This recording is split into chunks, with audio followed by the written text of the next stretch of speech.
power team of We Are Change Connecticut, wearechangect.org, and this is Truth Talk News.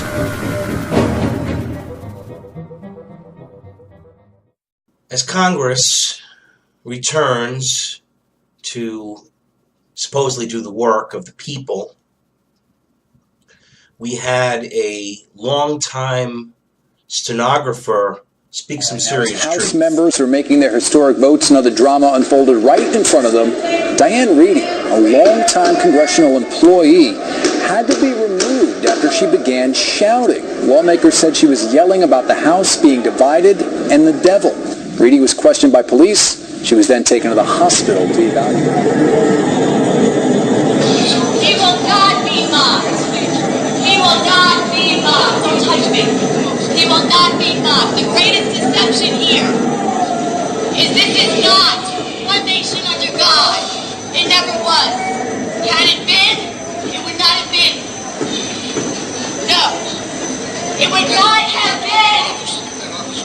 The Constitution would not have been written by Freemasons. They go against God. You cannot serve two masters. You cannot serve two masters. Praise be to God, Lord Jesus Christ. The occulted history of the founding of our nation is slowly coming to the surface. The History Channel has done some treatments on this where the Masons defend themselves and all of the other things about the fact that they're attacking the founding fathers. I mean, there's a lot of controversy about when they say that Benjamin Franklin was a Satanist. He went to the Hellfire Club. They were deists. They believed in the all-seeing eye of Horus and the gods of the mystery religion of Babylon. That much they got right on the History Channel. I couldn't believe it. Most of the information, of course, is skewed and not really forthcoming of the truth, with little elements. It's like 70% truth and then 30% deception to leave a lasting impression of something.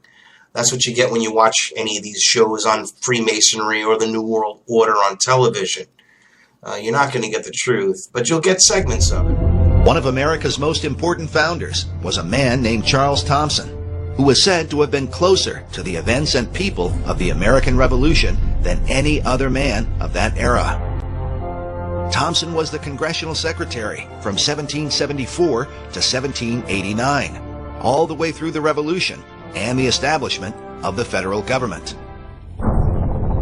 He was also the man who made the final decisions for the design of the Great Seal of the United States, which can now be found on the back of America's dollar bill. As the new American Republic was being founded, Thompson made a detailed history of the events that took place during the Revolution and of the men who were being celebrated as heroes across the country. Though he was compelled repeatedly to publish this history, Thompson declined. "No," he said, "I ought not, for I should contradict all the histories of the great events of the Revolution. Let the world admire the supposed wisdom and valor of our great men." Sir Francis Dashwood started what became to be known as the Hellfire Club, which was a fascinating, creepy sex club that was meeting out in the countryside. They would take whole days, whole weeks off and go to a retreat and indulge themselves. The caves were originally dug to provide materials for local road construction. But sometime during Sir Francis Dashwood's lifetime, secret rooms and tunnels were added to the caves. The mystery about why this was done has endured for more than 250 years. Many people believe that these underground caves were created to indulge the Lord's known passion for sex and the occult. Well, there's really no doubt.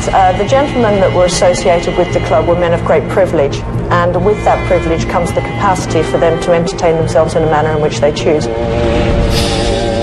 They do seem to have been indulging in much extreme sexuality. Sex was obviously a big part of these clubs. They're just the most interesting and important men of the day, and socially they get together and do what they'd like to do. Because the Hellfire Club was so secretive, much of what took place in these caves remains a mystery. At the end of the cave system is a chamber known as the Inner Temple, reserved for elite members only. The members that were part of the inner circle were truly secretive, and so whilst there might have been very many members of the Hellfire Club, only those that were part of the inner circle were entitled to be a part of certain ceremonies. They were kept very secret from the rest of the members, and because this particular area was off limits to others, we don't really know what happened here. Benjamin Franklin's participation in the Hellfire Club is hotly debated. Franklin does write that he has been below ground at West Wickham, but gives no details. There is some evidence that Hellfire Clubs were imported to America. There appear to have been tavern rumours that even if they weren't called Hellfire Clubs, similar clubs did exist in colonial America. There are accounts that people were actually arrested for hiring young girls and getting them to strip naked so they could look at them, and possibly a version of the club for transvestites as well. And at least one of these clubs was linked to James Franklin, Ben Franklin's older brother. James was accused of being a member of a Hellfire Club, and it was James who actually printed in New England Courant the copy of Appleby's journal which described Hellfire Club in fairly graphic detail.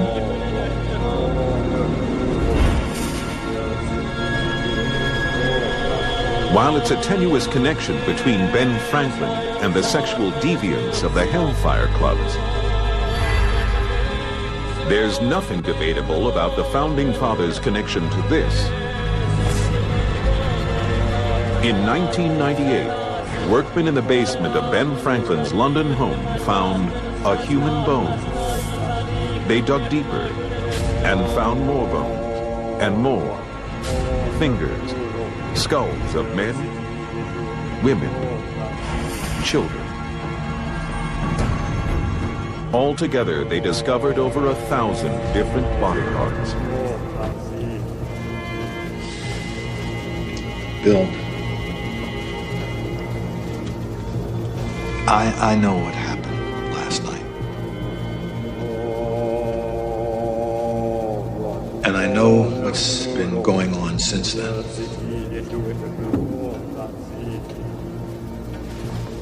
And I think you just might have the wrong idea about one or two things.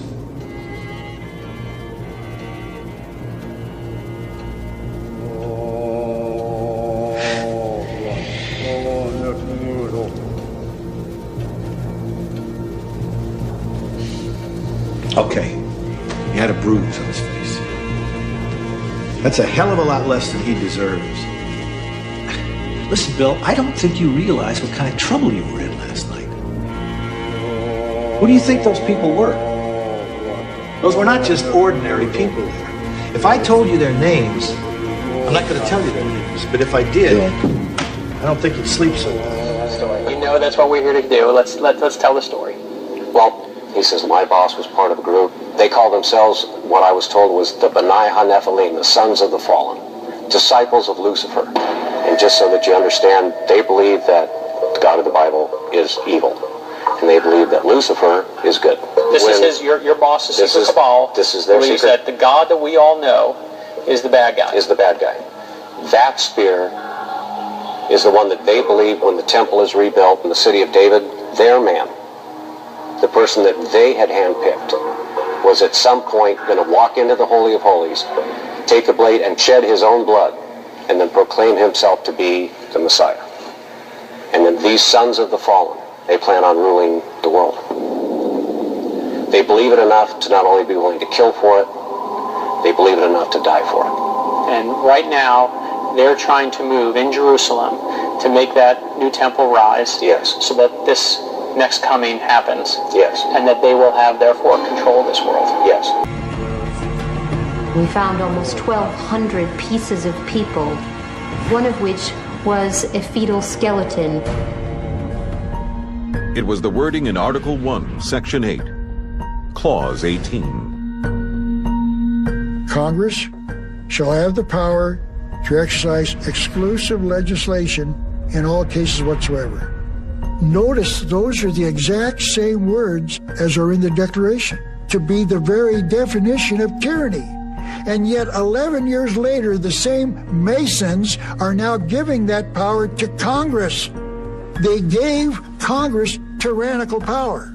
That's why they did it. Those symbols reveal our future, and I call it America's secret destiny. And I started becoming concerned about that. And when I did, I found the trackings of the Masonic Lodge. Look carefully at the eagle. If you look at the eagle's left wing and count the feathers on that wing, there's 32 of them. And on the right wing, there's 33. The eagle doesn't have odd number of feathers. That's not by accident, that's by design. And you'll notice that it's the right wing of the eagle that the eagle's looking towards, and that's the one with 33 on it. And the 33rd degree inside the Masonic Lodge runs the whole thing worldwide. Is this a secret symbol that 33 is the only right number? Is it a coincidence that the 33rd degree is the highest level a Freemason can attain? And as far as numbers go, the startling use of the number 13 also seems to be about more than just a tribute to the original colonies. The Masons discuss the mystical number 13. It's significant to them. The people that founded this nation knew that the number 13 had Masonic significance, and it was the Masons who set this nation up. There are 13 leaves in the olive branches in the Great Seal, 13 bars and stripes, 13 arrows, 13 stars in the crest. The American eagle is our national bird. Those two words, American eagle, have 13 letters. The words E pluribus unum also have 13 letters. The two words annuit septis have 13 letters. The 13 letters in annuit coeptis is only the beginning of the controversy surrounding the reverse of the Great Seal. The unfinished pyramid and all-seeing eye have been identified with the Freemasons for centuries. The pyramid represents this conspiracy that the Masons are part of a 6,000-year-old religion called the Ancient Mystery Religion. This is not something that just popped up in 1776. This is 6,000 years old. A secret message perhaps linked to the original star families, or what is also called the Order of the Quest. The Order of the Quest that came here in the 1600s, they teach their children who teach their children who teach their children, and it passes on from generation to generation.